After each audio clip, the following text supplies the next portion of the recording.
ইরানের হরমুজগান প্রদেশের বান্দার-ই খামির সেতুতে যুক্তরাষ্ট্রের হামলায় নিহতের সংখ্যা বেড়ে 7 জনে পৌঁছেছে।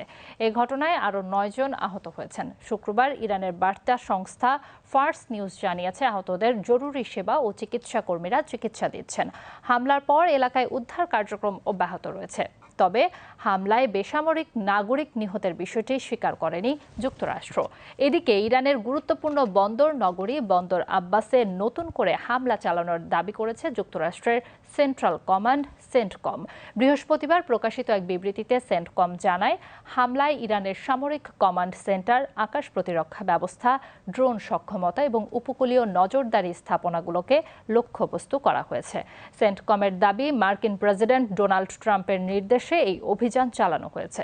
তাদের ভাষ্য অনুযায়ী এসব হামলায় ইরানের সামরিক সক্ষমতা দুর্বল হচ্ছে, বিশেষ করে হরমুজ প্রণালীতে বেসামরিক জাহাজ ও বাণিজ্যিক নৌযানে হামলার সক্ষমতা কমিয়ে আনাই এই অভিযানের উদ্দেশ্য।